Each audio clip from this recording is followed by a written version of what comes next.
O Poder do Subconsciente, capítulo 12. Como cientistas usam a mente subconsciente. Muitos dos cientistas mais criativos da história constataram a verdadeira importância da mente subconsciente.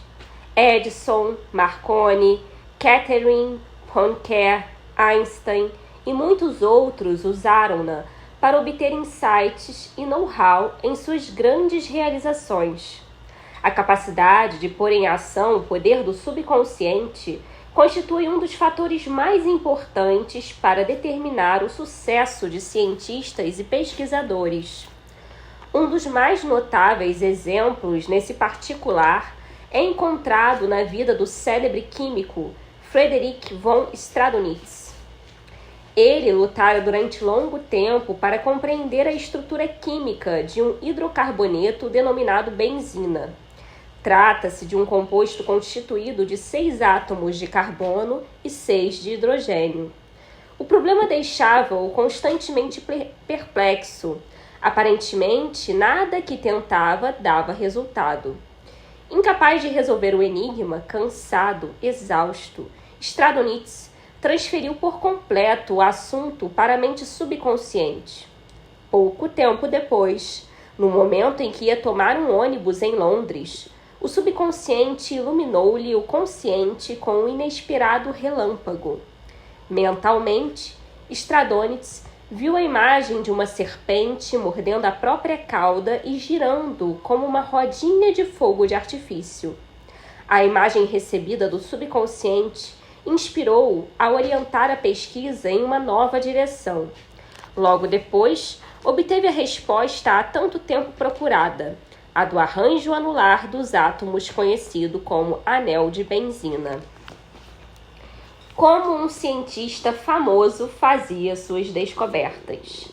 Nikola Tesla foi um brilhante pioneiro no campo da eletricidade. A bobina Tesla, peça de exposição obrigatória em museus de ciências e sempre uma das favoritas da meninada, foi uma de suas invenções. Trata-se de uma esfera de metal carregada de eletricidade. Quando alguém a toca, a eletricidade estática faz com que os cabelos do curioso fiquem em pé. Tesla realizou também experimentos com transmissão de energia. Suas ideias sobre esse tópico ainda são consideradas revolucionárias. Convencido do poder da mente subconsciente, sempre que tinha uma ideia para outra invenção ou nova direção de pesquisa, formulava-a na imaginação e, em seguida, transferia o problema para o subconsciente. Sabia que o subconsciente reconstruiria e revelaria ao consciente todas as partes necessárias para a manufatura do dispositivo em questão. Examinando tranquilamente todos os possíveis melhoramentos, não perdia tempo corrigindo defeitos e fornecia aos seus assistentes o produto final, acabado, perfeito de sua mente. Em entrevista, ele disse o seguinte: invariavelmente, meu dispositivo funciona como imaginei. Em 20 anos, nunca houve uma única exceção. Como um naturalista famoso solucionou o seu problema. O professor Louis Agassiz, da Universidade de Harvard, foi um dos naturalistas americanos mais famosos do século XIX. Descobriu os grandes poderes da mente subconsciente enquanto dormia. O exemplo seguinte foi tirado da biografia do cientista escrita por sua esposa. Ele estava havia 2 semanas tentando decifrar a impressão um tanto vaga de um peixe fóssil na lasca de pedra em que fora preservado. Cansado e perplexo, interrompeu finalmente o trabalho e tentou afastá-lo da mente. Pouco tempo depois, acordou certa noite convencido de que, enquanto dormia, vira o peixe com todos os aspectos que lhe faltavam, perfeitamente restaurado. Mas, quando tentou prender na mente e tornar nítida a imagem, ela lhe escapou. Ainda assim, dirigiu-se cedo para o Jardim des Plantes, pensando que, ao examinar novamente a impressão, deveria ver alguma coisa que o colocaria na pista de sua visão. Mas em vão. O registro indistinto continuava tão obscuro como sempre. Na noite seguinte, voltou a ver o peixe, mas ainda sem resultado satisfatório. Quando acordou, a imagem desapareceu, como antes, da memória. Na esperança de que a mesma experiência se repetisse na terceira noite, pôs lápis e papel ao lado da cama antes de dormir. E, como esperava, perto do amanhecer, o peixe reapareceu no sonho, confusamente no início, mas, finalmente, com uma clareza tão grande que ele não teve mais qualquer dúvida sobre suas características zoológicas. Ainda sonolento, em total escuridão, traçou essas características no papel ao lado da cama. Pela manhã, notou surpreso que no esboço feito à noite havia aspectos que julgara impossível que o fóssil pudesse revelar. Correu para o Jardim des Plantes e, usando o desenho como guia, conseguiu com um cinzel raspar o excesso superficial da pedra, sob a qual descobriu ocultas as partes que faltavam no peixe.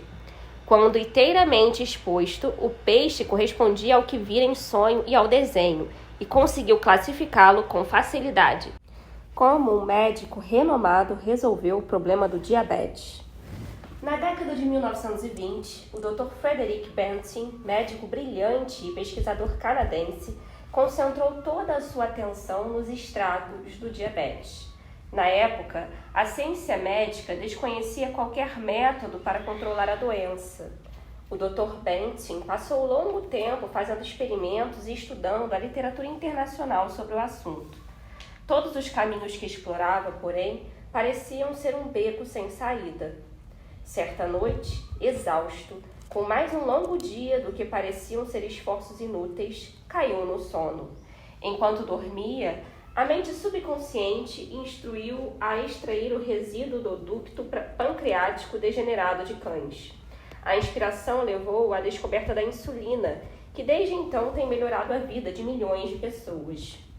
Notem que o Dr. Banting estudou conscientemente o problema durante muito tempo, procurando uma solução, uma maneira de resolvê-lo.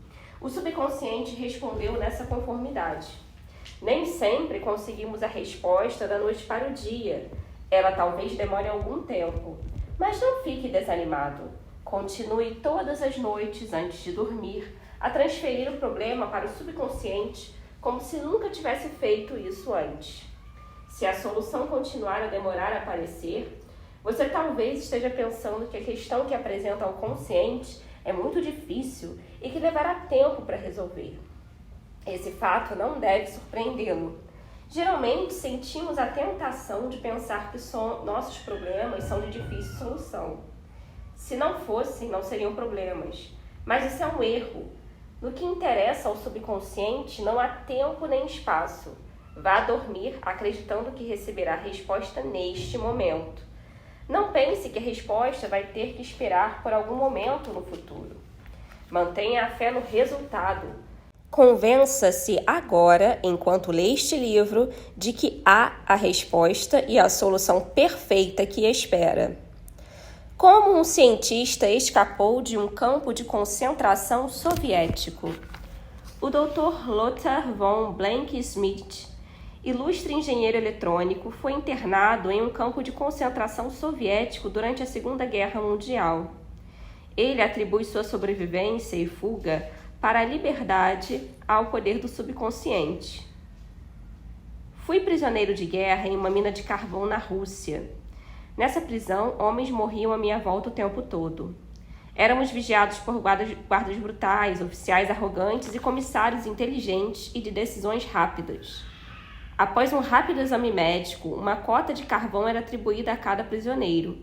Minha cota era de 150 quilos por dia. No caso de o prisioneiro não atingir a cota, sua pequena ração de alimento era cortada e pouco depois ele descansava no cemitério. Comecei a me concentrar em um plano de fuga. Eu tinha certeza de que, de alguma maneira, meu subconsciente encontraria uma solução. Minha casa na Alemanha fora destruída, minha família dizimada e todos os meus amigos e antigos colegas haviam morrido na guerra ou se encontravam em campos de concentração. Eu disse a meu subconsciente: quero ir para Los Angeles e você vai encontrar um jeito. Eu vira fotos de Los Angeles e me lembrava muito bem de alguns bulevares e prédios. Todos os dias e noites eu me imaginava descendo o Wilshire Boulevard em companhia de uma moça americana que conheci em Berlim antes da guerra, hoje minha esposa. Imaginava-me visitando lojas, andando de ônibus, comendo em restaurantes. Todos os dias tinha o cuidado especial de dirigir meu imaginário carro americano, subindo e descendo os bulevares de Los Angeles. Tornava tudo isso vívido e real. Essas imagens eram tão reais e naturais para mim como as árvores no outro lado do campo de concentração. Todas as manhãs, o chefe dos guardas contava os prisioneiros que eram postos em fila. Ele gritava 1, 2, 3, etc.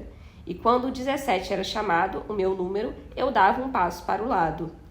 Numa dessas ocasiões, o guarda afastou-se por 1 ou 2 minutos para atender a um chamado, e quando voltou, recomeçou a contar, por engano, no número seguinte como sendo o 17. Quando a turma voltou à noite, o número de prisioneiros era o mesmo, e não deram por minha falta. E até que descobrissem isso, levaria um longo tempo. Saí do campo sem ser visto e continuei a andar durante 24 horas, descansando no dia seguinte em uma cidade deserta. Consegui sobreviver pescando e caçando animais selvagens. Descobri trens de carvão que se dirigiam para a Polônia e viajei neles à noite até chegar finalmente nesse país. Com a ajuda de amigos, consegui chegar a Lucerna, na Suíça. Certa noite, no Palace Hotel em Lucerna, tive uma conversa com um casal americano. O marido me perguntou se eu gostaria de ser seu hóspede em Santa Mônica, Califórnia. Aceitei e quando cheguei a Los Angeles, descobri que o motorista deles me levava pelo Wilshire Boulevard e muitos outros que eu imaginara com cores tão vívidas durante os longos meses nas minas de carvão russas. Reconheci os prédios que vira mentalmente tantas vezes. Na verdade, tive a impressão de que estivera antes em Los Angeles. Eu havia chegado ao meu destino. Jamais deixarei de me maravilhar com as coisas assombrosas que o subconsciente pode fazer. Na verdade, o subconsciente dispõe de recursos que desconhecemos inteiramente. Como arqueólogos e paleontólogos reconstroem cenários antigos. O subconsciente tem a recordação de tudo o que já aconteceu na história de nossa espécie. Arqueólogos que estudam ruínas antigas e incontáveis artefatos deixados por membros de velhas culturas podem usar em seu trabalho, com resultados maravilhosos, a percepção imaginativa. A mente subconsciente pode ajudá-los a reconstruir antigos cenários. O passado morto renasce. Olhando para as ruínas de velhos prédios e estudando a cerâmica, a estatuária, as ferramentas, os utensílios caseiros de civilizações antigas, o cientista pode, utilizando os bancos de dados da mente universal, saber como, quando e por que tais objetos foram criados. A concentração profunda e a imaginação disciplinada do cientista despertam os poderes latentes do subconsciente. Esse fato habilita-o a cobrir com telhados estruturas antigas e cercá-las de jardins, tanques e fontes. Os restos fósseis recebem olhos, tendões e músculos e, mais uma vez, andam e falam. O passado torna-se o presente vivo e descobrimos que na mente não há tempo nem espaço. Pela imaginação disciplinada, controlada e dirigida, podemos ser companheiros da maioria dos cientistas e pensadores inspirados de todos os tempos. Como receber orientação do subconsciente?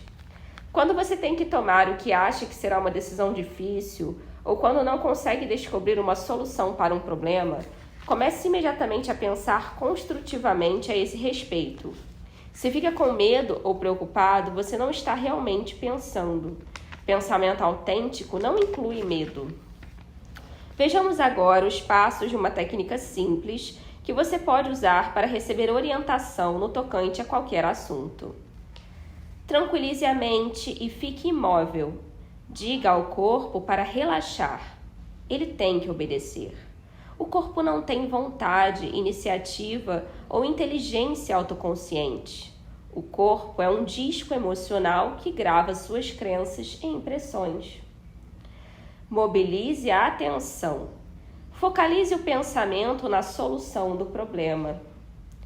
Pense em como ficaria feliz com a solução perfeita. Vivencie a sensação que experimentaria se a tivesse agora.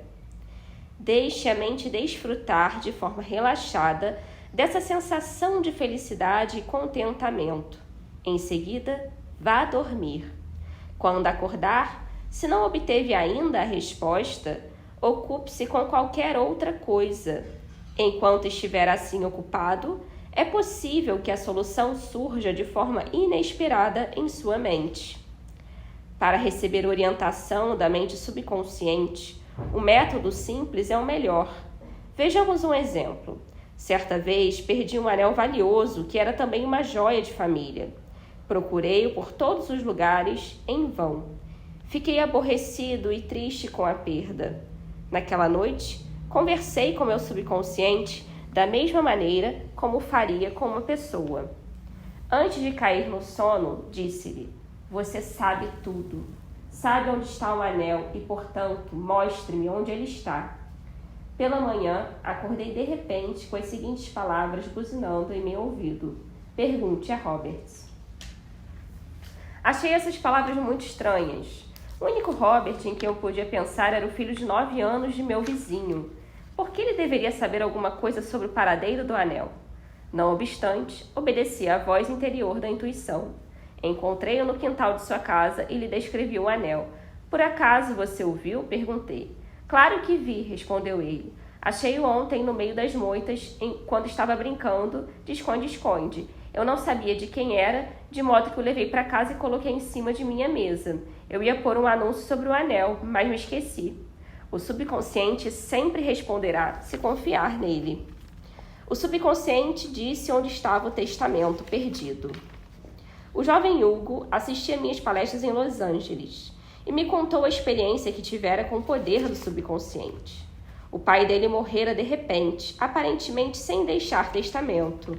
A irmã, contudo, disse-lhe que o pai o mencionara certa vez, acrescentando que se esforçara para ser justo com todos.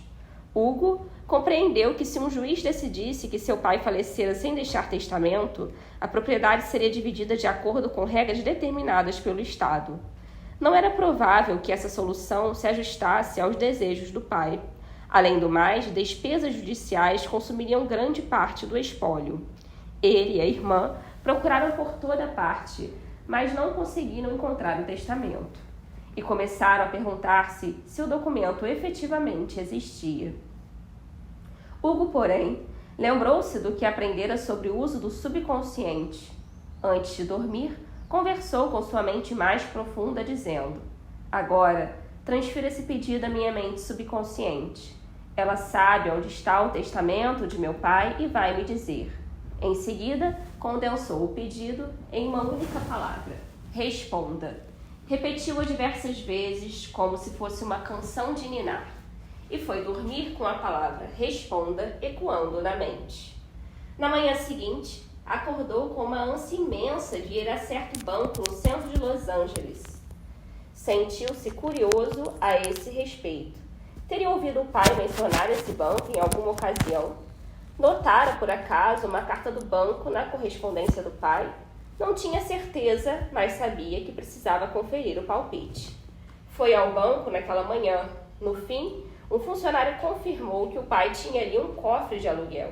Ao ser aberto o cofre, o testamento foi encontrado. O pensamento, quando você vai dormir, desperta os poderes latentes existentes em você. Vamos supor que você está em dúvida se deve vender sua casa, comprar certas ações, romper uma sociedade, mudar-se para Nova York ou permanecer em Los Angeles, dissolver um contrato em vigor ou fazer um novo. Faça o seguinte: sente-se tranquilamente em uma poltrona ou à mesa no escritório. Lembre-se de que há a lei universal da ação e reação. A ação é o pensamento, a reação é a resposta da mente subconsciente. O subconsciente é reativo e reflexivo, é a sua natureza. Ele rebota, recompensa e resgata. E segue a lei da correspondência. Responde correspondendo. Pensando na ação correta, você automaticamente experimenta uma reação ou resposta, que é a orientação ou a resposta do subconsciente. Ao buscar orientação, você simplesmente pensa na ação correta. Isso significa que usa a inteligência infinita existente na mente subconsciente, a um ponto em que ela começa a agir por seu intermédio. Desse instante em diante, seu curso de ação é dirigido e controlado pela sabedoria interior residente em você, que tudo sabe e é onipotente. Suas decisões serão corretas. Só poderá haver ação correta porque você está sob uma compulsão subjetiva para fazer a coisa certa. Uso a palavra compulsão porque a lei do subconsciente é compulsória. O segredo da orientação. O segredo da orientação, ou ação correta, implica procurar tenazmente a resposta certa, até que ela lhe ocorra à mente. A resposta pode ser um sentimento, uma percepção íntima, um palpite irresistível que você sabe que é a verdade. Você usou o poder do subconsciente até um ponto em que o poder começa a usá-lo. Você não pode, de maneira nenhuma, fracassar ou dar um passo em falso enquanto age de acordo com a sua sabedoria interna. E descobrirá que todas as suas decisões são certas e todos os seus caminhos pacíficos. Pontos importantes a recordar. 1. Lembre-se de que a mente subconsciente foi a responsável pelo sucesso e realizações maravilhosas de todos os grandes cientistas. 2. Ao concentrar a atenção e esforçar-se para solucionar um problema cabuloso, a mente subconsciente reúne todas as informações necessárias e apresenta a solução pronta e acabada à mente consciente. 3. Se está em dúvida sobre a solução de um problema, tente resolvê-lo objetivamente. Reúna todas as informações que puder, fazendo pesquisas e conversando com outras pessoas. Se não obtiver uma solução, transfira, antes de dormir, o problema para o subconsciente e a resposta virá sempre. Isso nunca falha. 4. Nem sempre conseguimos a solução da noite para o dia. Continue a fazer seu pedido ao subconsciente até o dia em que o sol raiar e afugentar as trevas. 5. Você atrasa a resposta achando que ela vai levar muito tempo ou que se trata de um problema espinhoso. O subconsciente não reconhece problemas, só conhece soluções. 6. Acredite que tem agora a resposta. Sinta a alegria da resposta e como se sentiria quando a recebesse. O subconsciente reagirá a esse sentimento. 7. Qualquer quadro mental sustentado pela fé e pela esperança se tornará realidade graças ao poder milagroso do subconsciente. Confie nele, acredite em seu poder e maravilhas acontecerão enquanto você ora. 8. O subconsciente é um tesouro de memória e nele estão gravadas todas as suas experiências, desde a mais tenra idade. 9. Cientistas que estudam manuscritos antigos, templos, fósseis e outras provas remanescentes podem reconstruir cenas do passado e torná-las vivas. A mente subconsciente corre em seu auxílio. 10. Antes de dormir, passe ao subconsciente o pedido de solução. Confie nele, acredite nele e a resposta virá. O subconsciente tudo conhece e tudo vê, e você não deve duvidar dele ou questionar-lhe os poderes. A ação é o pensamento e a reação a resposta do subconsciente. Se seus pensamentos forem sábios, suas ações e decisões serão sábias. 12. A orientação chega sob a forma de sentimento, percepção interna ou um palpite irresistível que lhe diz que você está certo. Trata-se de um sentido tátil interno. Siga-o com a simplicidade da fé.